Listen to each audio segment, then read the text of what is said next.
Hello, good evening. Welcome to North West Tonight, Wednesday evening. I'm Roger Johnson. Thank you for your company. Our top story. The guilt I bear is crushing. One of the adults who sheltered a child in a toilet recalls the Southport knife attack. Heidi Little was in tears as she spoke publicly for the first time about last summer's atrocity. Also tonight... John's a maths graduate from Morecambe, an octo champ back in Series 77. A court hears how a star of the TV quiz Countdown stabbed a fellow champion at a fan convention. Climate change is blamed for eroding Blackpool's beaches. Well, now there's a £50 million plan to save them. We'll be at the Westmorland County Show. It's a two-day celebration of farming life in Cumbria. And certainly a wise move not to be hanging your washing up over the next few days, with some heavy rain on the way. Join me at the end of the programme. I'll have the full forecast for you.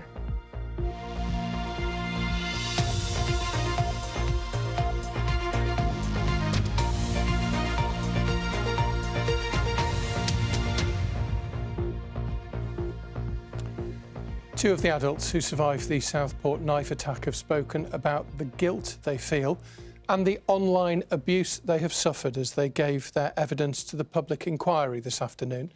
They both tried to protect the children who were in their care that day when a teenager attacked them with a knife last summer. 3 children were murdered and 8 others were injured. Mairead Smith was at the inquiry in Liverpool and sent this. Primary school teacher and yoga instructor Leanne Lucas and dance teacher and classroom assistant Heidi Little gave really powerful and emotional testimonies to the public inquiry today. It was the first time that Heidi Little, who agreed to help at that workshop, has spoken publicly. She explained, as a mother of 2, she was beginning her return from maternity leave when she helped at that workshop. She said she was making bracelets with the children when their worlds were devastated. She explained how she tried to help the children escape, and when she noticed one child run to the toilet in the opposite direction, she pushed them inside and locked the door and could hear the attacker trying to get in from the outside. She said, "A part of me always questions if we could have done anything differently in those moments of terror. Although people have told me this incident is not my fault, the guilt I bear is crushing. I feel responsible." Leanne Lucas, who was stabbed repeatedly and fought for her life after the attack, told the inquiry how she called 999 amid the bedlam and chaos, and she and Heidi Little tried to push the children to safety. She said not knowing where each child was in those moments will live with her forever. She explained that while her physical wounds have healed, the psychological scars remain raw. She said the online abuse has been relentless. Instead of being surrounded by the supportive community I expected, I've often felt exposed, criticised and unsafe, even in my own home. To some, I am called a hero. To others, a villain. The truth is, I am neither. I am just Leanne, the woman who did her best in an unthinkable situation. Leanne Lucas ended her statement by saying her hope is that no one else will ever have to live with this kind of lasting impact. Today's evidence also heard from the families of 3 children who were there that day, child P, child K and child O. And although those children weren't physically harmed, their families talked about the psychological damage they've suffered.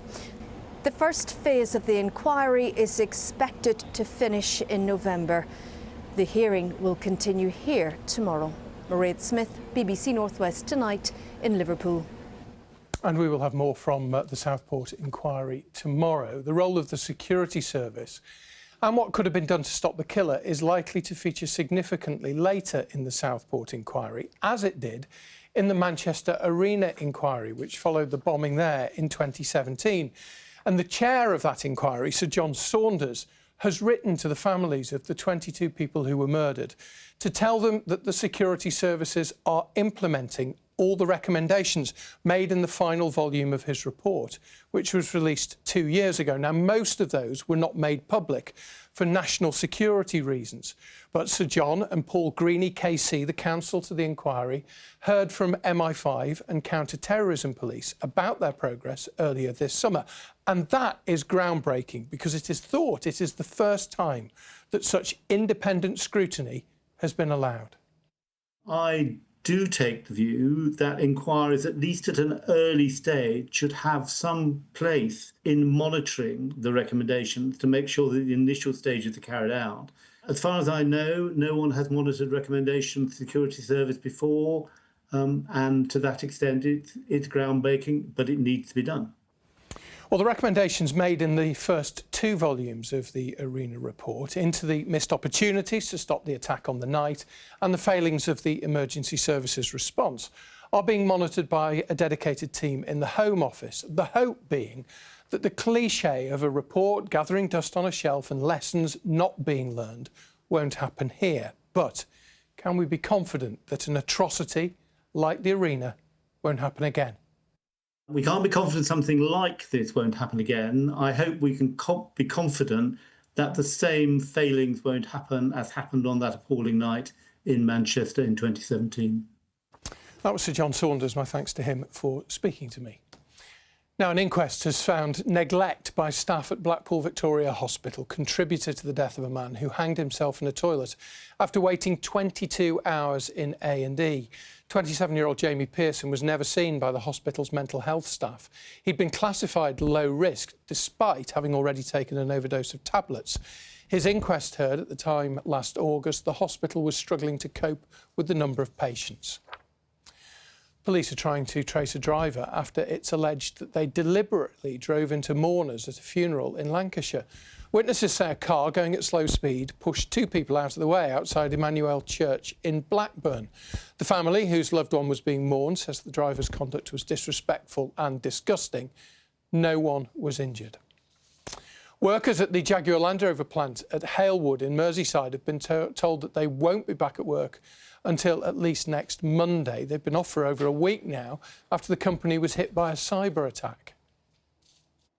These absolute monsters, probably, backed by a national government, perhaps, who commit these cyber attacks, they don't realise the impact that they're having, not just on the company, but on the workforce, and anything that endangers things like production at Halewood, or speaking in that area, is something of major concern to us. Now, a court heard today how a champion on the TV quiz Countdown stabbed a fellow champion at a fans event in Blackpool. John Cowan from Morecambe was thought to have been angry about competitors using an online app to practice the words and numbers game. Cowan was judged mentally unfit to stand trial, but there was what's known as a finding of facts hearing at Preston Crown Court today. Anna Jameson is there for us. Anna, this is unusual, not only because of how it's being heard, but also the circumstances surrounding it. Absolutely, Roger. It is, as you say, John Cowan was from Morecambe and he was a Countdown champion. He scored that 3rd highest total when he appeared on the series back in 2017. He appeared on 11 episodes, winning 8 games all in all before he was defeated. He was also a member of an unofficial group. It was completely independent from the TV production company, but they met up and down the country to play the quiz. And at Blackpool's Wainwright Club, around 30 members met, including Thomas Carey. Now, Thomas Carey actually appeared on the TV show when he was in 6th form. Giving evidence today, Carey recalls how he remembers his rival, Cowan, pacing towards him with a knife in hand, half screaming, half growling, before stabbing in his left bicep. He was then restrained to the ground by other members before police arrived and seized a second blade. Now, PC Stephen Mayesko told the jury that he'd seized it on his arrest. The motive isn't clear, Roger, but the court heard how the defendant felt cheated, and that's because rival quizzes were using an app to practice online ahead of contestants at the convention. And Anna, all this was heard today at what's called a fact-finding hearing. It is, and that's because Judge Mathieson deemed John Cowan unfit to trial. He said he was seriously mentally unwell. Instead, he dialed in from the Guild Lodge Mental Health Unit in Whittingham, just outside of Preston. Now, a fact-finding trial, if you may not know what that is, it's when you try and find out the facts instead of finding out a motive. And the jury agreed that the facts were correct, that he had in fact intended to wound with harm and possessed 2 blades. Now, Judge Mathieson said that it was unusual and that he couldn't be here to defend himself, but he was simply not in a position to do so. The judge said the sentencing has now been committed to the 30th of September, where a psychiatrist will be involved. Roger. Anna, thank you very much indeed. Anna Jameson there battling the rain and the technical gremlins at that court case. We'll have the weather forecast for you at the end of the programme. Now, tributes have been paid to a 49-year-old woman who was killed by a falling tree branch at Didsbury in Manchester last month. Jennifer Higgins ran the Manchester-based public relations firm Carousel with her husband. Her family have described her as a beloved wife, daughter, sister, daughter-in-law and aunt, and also as a vibrant and supportive friend to many. The Birkenhead MP Alison McGovern has withdrawn from the contest to become Labour's new deputy leader after failing to secure the support of enough MPs. 2 other North West MPs are still in the race, though. They're Manchester Central MP Lucy Powell there, who was removed as leader of the House of Commons last week, and the Liverpool Wavertree MP Paula Barker there. They will address Labour MPs at a hustings event online this evening. Conservative opposition councillors on Cheshire West and Chester Council walked out of a meeting discussing devolution, saying that they had concerns about the vote happening during the run-up to a by-election in one council ward. The decision to move forward was approved by the council, which paves the way for Cheshire to have a combined authority and an elected mayor. The 2 other Cheshire councils are to hold meetings in the coming weeks to make similar decisions. Blackpool's famous golden sands could be washed away without urgent work to protect them. That's what the Environment Agency says.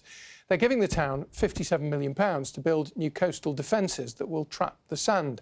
Scientists say that the damage is being caused by rising sea levels brought about by climate change. Let's get more from our environment correspondent, Judy Hobson. Blackpool's golden sands have been attracting visitors for decades and still do, even on a windy September morning. But there are serious warnings about the future of these beaches. Sea levels are rising and it's having an impact on the sand.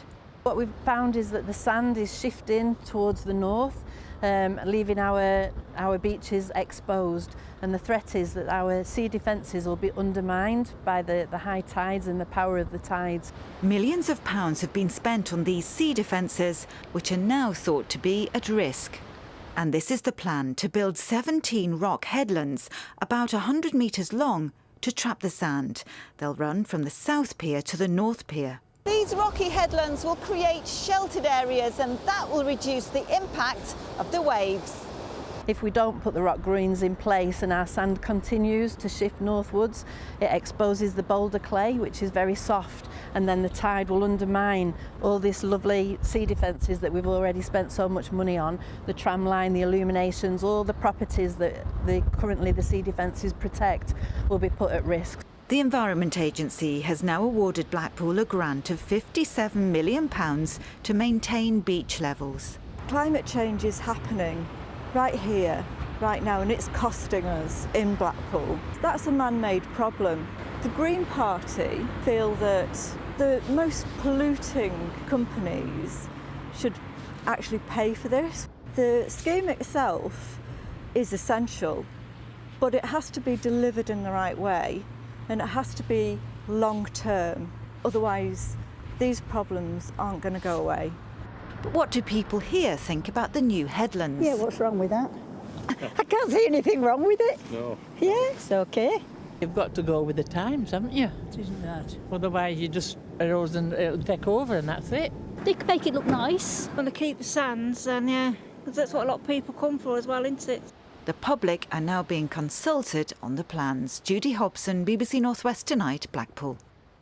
I'm sure they will have views as well. Now, here are some of the other stories that people are reading from BBC News. And a 16-year-old girl from Blackpool says that Andrew Flintoff has helped her to deal with mental health problems. Maddie says that learning cricket for the new series of Flintoff's Field of Dreams was refreshing. The Manchester Camerata Orchestra will play pop-up concerts around Greater Manchester's 10 boroughs. They'll be in unusual places like skate parks for 5 days at the start of next month. And a pony's been rescued from a 2 metres deep ravine on the Isle of Man. Blackberry is said to be shaken but in good spirits after being found upside down. You can find out more bbc.co.uk/local news or on the BBC News app. Someone was asking me, how do they know how the horse feels? It is a horse, but I'm sure Blackberry was recovering well. Now, one of the hits at this year's Edinburgh Fringe was a one-man show by the Merseyside actor and writer Lewis Bray. It's called Cartoonopolis. It tells the story of Lewis's autistic brother who lives in a world shaped by American cartoons. And it is being credited now with bringing new insights into how severe autism can affect a family. The play is on at the Liverpool Playhouse tonight, as Kelly Foran's been finding out. Come on, Lewis, I want to take you to my favourite place in the whole wide world that I like to call Cartoonopolis. This is Lewis welcoming us all into his brother's world. Whoa, it worked. Yeah, hello, what's your name? Psychedelic the name, and making music is my game. He came to us when he was like 17 and for the first time said, "Oh, you do know I've got a cartoon family, don't you?" We were like, "What?" And ever since, it's just grown.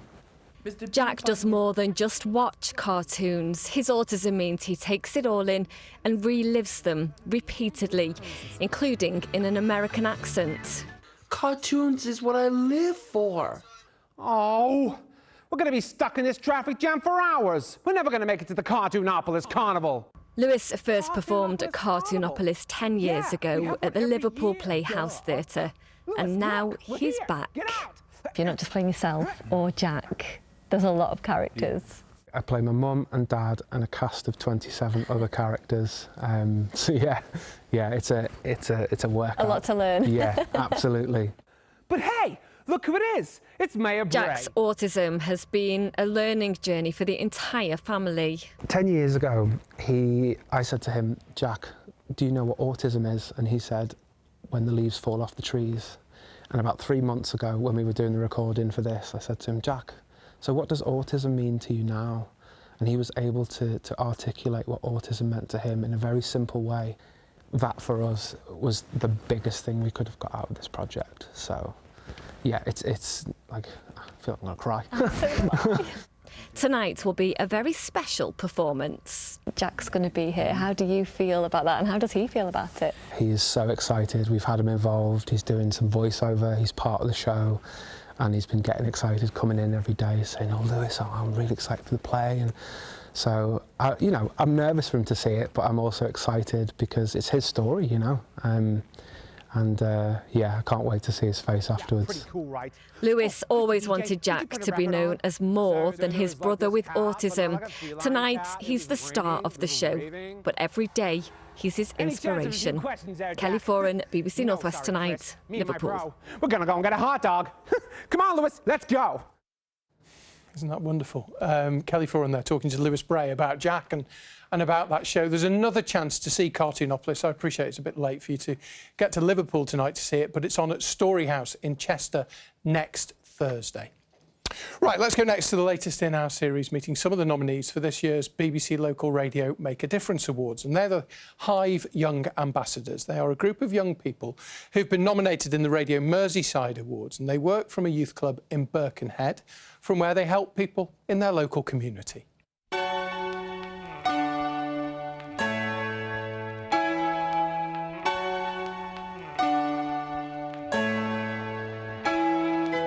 The Hive Ambassadors is a group of our seniors who are passionate about making a difference, getting our voices heard. We've done all sorts of different things. We've done things from period poverty to litter picks. So we did a project called the Intergenerational Project, where we entered a number of supported living schemes, and we delivered a range of activities to all the residents. We did things just like engage in conversation, tea and coffee and stuff. It was just really nice getting to like bridge the gap between the different generations and like just some of the feedback we got.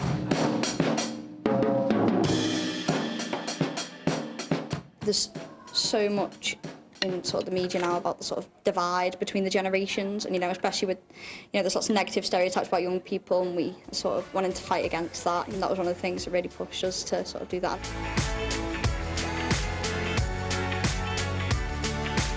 We made such a difference. Like, we've had so many lovely compliments coming from the people that we went to visit. There's such a stereotype around teenagers and how awful they are, and all they do is get up to mischief, and they were saying how nice it was to see a different side to teenagers. So next step, what do we need to do now?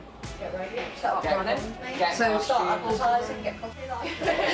Then we need to be able to change what we're doing. It's an incredible group of young people. They just advocate for young people within the community. They do everything within their power to support the community, and I think that's why they've been recognised for this.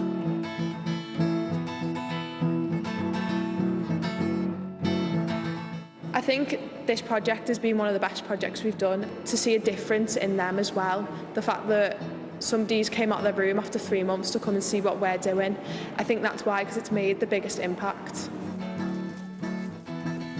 A lot of young people benefit so much from coming to the Hive. I always say that, some people see the Hive like the second home, but a lot see it as their first. So, I think the sort of opportunities that young people get here is one of the best things. It feels incredible, to know that we've been recognised for all the hard work and effort that we put into trying to make a difference in our community and trying to help people understand that not all teenagers are getting up to bad things. Some of us really do care and we want to make a difference. Well done to the Hive nominees in the BBC Radio Merseyside Make a Difference Awards. We're going to be in Widnes tomorrow night, meeting another of the nominees for a Make a Difference Award at a boxing club. So we'll have our boxing gloves at the ready. Now, Molly is here with the weather forecast for us shortly, but the summer's final county show is being held today and tomorrow. It's a bit late, it's autumn, isn't it? But it is the final one of the round of county shows. More than 30,000 people are expected to visit the Westmorland County Show. Farming employs 12,000 people in and around the Lake District, and it contributes £400 million a year to the local economy. It's being held in Milnthorpe, from where Stuart Pollock reports. There's no shortage of variety at the Westmorland County Show. From woodcutting to horses strutting. From cow showing to axe throwing. I'm loving it a lot. I loved it outside. It's great. And axe throwing probably wasn't on your list for things to do, but was it satisfying? It was fun, yeah. It was really fun, yeah. I loved it so much. Yeah. Yes, it's nice. It is, yeah. And it hasn't rained so far, so that's always good news, isn't it? It is, yes, yeah. This show has been around since 1799. It's now a 2-day event. Over the next couple of days, yeah, we've sort of 30,000 plus. We need to keep this show going. It's all about, the whole show is about educating the general public and whoever we can to learn about farming. This year, all the fun of the show has been accompanied by more than a little fury from some farmers about how they feel the industry is currently being treated, although in Cumbria, at least this year, the weather has been kind. John runs a dairy farm near Ulverston. How are farmers feeling in this part of the world at the moment? The summer's been fantastic in Cumbria. Unlike the rest of the country that has suffered severe drought, we've had a fantastic grass growing year. There is confidence in the farming industry. Obviously there's always issues, so there is a positive air, but obviously there is concerns as well from government and how they view farmers of today. Today the show has coincided with the National Farmers Union's Back British Farming Day. The show is absolutely fantastic. Great to see so many people here. The quality of the livestock is here, the dairy cows, the beef animals, the sheep as well, and great to see the work that the farmers done. But it's really engaging with government as well in relation to now we have a new Secretary of State for the Department for DEFRA. It's engaging with her to see about good policies that go forward to help the businesses thrive and grow and reach the potential across Cumbria. And that's a big fine sheep. These sheep owners were hoping their animals reached their potential in this competition. Caroline was more than content with her second place.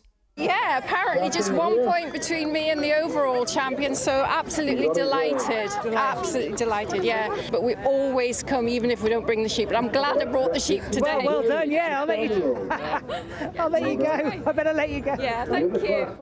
And in an industry facing plenty of uncertainty, today was at least a chance to wrestle with different challenges. Stuart Pollitt, BBC North West Tonight, Milnthorpe.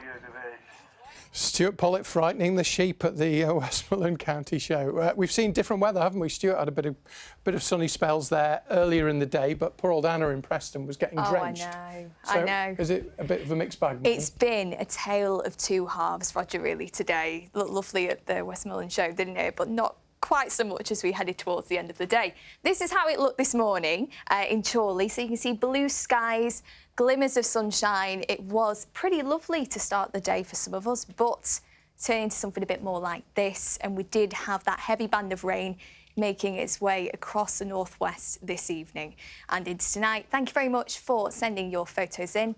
If you'd like to send your own in, you can do. All the details are behind me.